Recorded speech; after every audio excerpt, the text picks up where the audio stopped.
Previously on ALC201. How do we deal with a world that focuses on us producing a public version of ourselves? How do we negotiate that world? How do we strategically or tactically work our way through that world now that it's changed? What are we going to do? So one's analysis. The second one is, what do we do? What do we do as individuals? Because the image is on us. What are we going to do? Okay? And there's lots of things that we'll look at as we go forward, and I'll come back to that. This is like the objective. All right. So, what can we describe this moment as? Remember I said that structure feeling idea? Well, we could describe it as the selfie moment. Okay? That sounds a little bit, offhand thrown out there, Instagram-ish, something like that. But it's probably kind of true, Just hold on. Oh, I gotta turn the camera around. This happens all the time in bedrooms everywhere. And it happens elsewhere too, all sorts of different places. Now let's look at some of those things. 130 million Instagram users. Okay, pretty big. And as you know, different social media have had the same sort of trajectories over the last 10 years. Right? So, but let's just keep it on photos. Let's keep it on photos. Let's look at that form of communication and what it's doing out there. Okay? So the second thing is, what does it say there?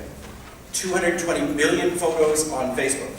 220 billion. Okay, so that is beyond the realm of what we can probably process. Right? It's beyond that. It's almost, it's unfathomable. Hi, I'm Michelle, and this is my About Me page. And first thing I'm going to say is I just got back from a student study abroad program. So a lot of it was traveling on the weekend. So I'm very proud of my travels. So when I was doing my About Me page, I was looking at my photos going, oh, okay, so I've got to think about which pictures I want to use. And I chose this combination because Paris and London were my two favourite trips. There's a little story about this big picture. Staying with a relative, and there was this we were obsessed with taking pictures for our online media. And there was this stone kind of railing, and she said, oh, why don't you sit on that and just turn this way, and it'll make a good kind of picture. Because you've got, Big Ben, you've got the bus rolling past. So I did it. And at the time, she was saying, okay, don't panic, but there's these two officers and they're looking at you, they might want you to jump off the railing.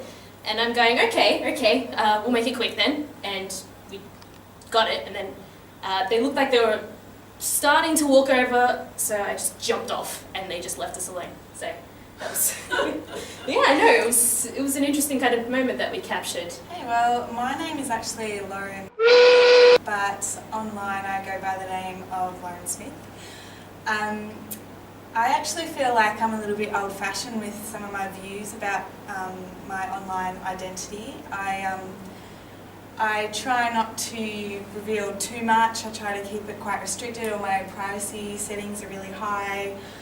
And this is just really because I don't know who's looking at it. I think that future employees will always be looking at my online identity. I'm very aware of that. Hence, the name Lauren Smith, and also the photo of this is the back of me and my friend, just so that my face is also not on this. I'm very aware of things, like I've also just signed up for another account, and Google asked for, it was a blogging account, and Google asked for my mobile number, so then they could send me a text message so then I could get onto the account, and I needed to do the blog for a subject at uni. I was sort of annoyed that now Google needs my mobile number as well, so I'm just, I don't know, sort of secretive, I guess. My choice of images, I'd like to portray my sense of adventure, willing to try new things, hence why I'm here, standing in front of a camera. I use Facebook, Twitter, Tumblr and YouTube. Tumblr, I got onto that because my sisters ordered me to get onto that. Because they're like, you have to have this, everyone has it, you must have one. And I got on it and I'm like, I don't know what I'm doing here. And then I just kind of started reblogging things, and I mostly read blog posts. Occasionally I'll post like a funny quote from Blackadder or Mighty Boosh or something like that, just because that's what I'm interested in. Hi, my name is Hayley McDonald, otherwise known as Hayley J Mac Online. These are some of my responses to the questions from ALC201, recorded onto an iPhone 4S, which I thought was sort of keeping with the theme of new media. What is my overall impression of new media technologies and those who use them, and do I lean more toward a utopian or dystopian perspective? The rapid rise of new media technologies has allowed for an exciting time in the evolution and lifestyle of humankind. Attached to the ever-evolving media revolution comes change, and we've seen over the years with change comes uncertainty and fear.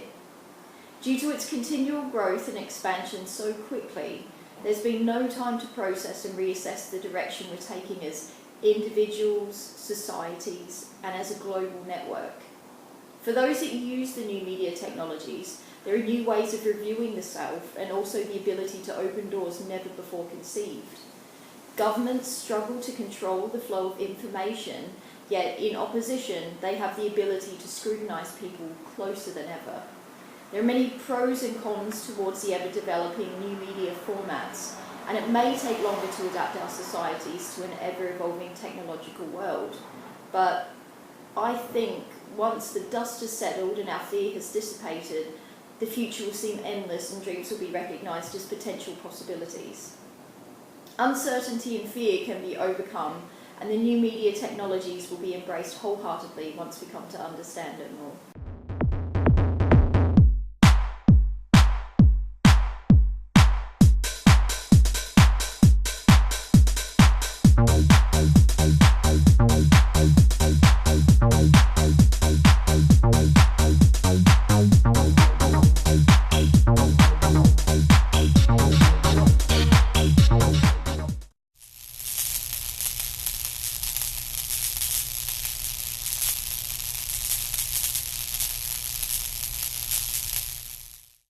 Hi everyone, we're into week 3 now on surveillance. Thanks so much to all those people that have helped out with the content of this meLecture. It's very much appreciated. You're making my job with these videos somewhat easier and no doubt making for a more interesting viewing experience for everyone else. So keep it up and I look forward to seeing much more throughout the trimester. I'm going to try and keep my contribution to this meLecture as short as I can, at least sitting here, because most of the meLecture will contain a conversation I had with a student in the United States, Danielle Christmas, who lives where issues of surveillance are being negotiated and renegotiated as I speak. And that will be really interesting, so I hope you enjoy that. Just to sum up a few issues for this week, something has changed. Surveillance has always been around in one form or another, but technological innovation has transformed and intensified surveillance practices, processes and problems in many varied and many very big ways. So have a look through the case studies in the study notes and I hope you'll find your own as well. Thank you so much to all those people who are tweeting them for everyone else to benefit. It only takes 5 seconds to think of a way to introduce that link before you tweet it out there. Make your own videos, get ready for assessment by making a 1 or 2 minute video and posting it online. It will be of great value to you. If you don't want to do that, jump on the YouTube discussion forums and post a comment, just to get the experience of having a discussion or debate outside the usual Deacon Cloud forums. But thank you so much to everyone who's already involved. There's great discussion going and keep it up. When you look at your case study or case studies for this week, think about different big questions that you might ask yourself. Who is benefiting? What is the value of these devices or applications you're looking at? What are the positives of them? But on the other hand, on the flip side, what are the negatives? What are the potential limitations or dangers inherent in the use of these devices? What ethical issues are brought about by these surveillance practices? And when you're looking at your case studies, think about what are the driving forces that contribute to this surveillance taking place. Is it just because technology is invented that it will be used? Or is it to increase efficiency and effectiveness? Does the surveillance arise to enhance openness or transparency in organisations or governments? Is the surveillance to prevent crime or to protect us from real or perceived dangers? Or does the surveillance arise to make money? quite often there's a combination of factors. Surveillance isn't all bad, of course. Police have used surveillance on many occasions to identify the families of missing or deserted children. Traffic cameras assist in the reporting of accidents, and you've got the microchipping of pets. And even if Tiffany doesn't leave the couch, I'd say that there are many dogs around the streets in which I live that have benefited from having little metal objects put in the back of their neck. That's all I wanted to say for now about surveillance. If you want some more detailed reflections from me, feel free to visit my WordPress blog. I'll put up the usual weekly blog post with some more ideas and questions for you to think through.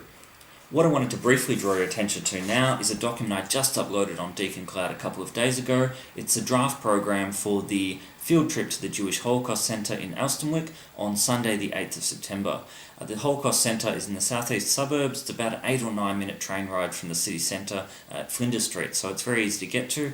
I hope you'll be able to make it. We've already got a lot of interest from Burwood on-campus students, and I think the vast majority are going to come, so we'll have a very big group, and I hope that as many Geelong and off-campus students are able to make it as well. The draft program gives you lots of details about what's involved. It'll start off with a lecture on the broad issues of digital media and its relationship to Holocaust memory, other genocides, issues of Holocaust denial and so on. So again, the benefits and the potential dangers of digital media for the remembrance of the past. We've also got a tour of the museum where you'll get to see how digital media has been integrated in very interesting and cutting edge ways in what's considered to be a traditional setting. We've also got 2 guest speakers who are generously coming along from the Rwandan Stories project. They are in part digital media practitioners who have filmed survivors and perpetrators in Rwanda. They've made short films and they've recently constructed an award-winning website.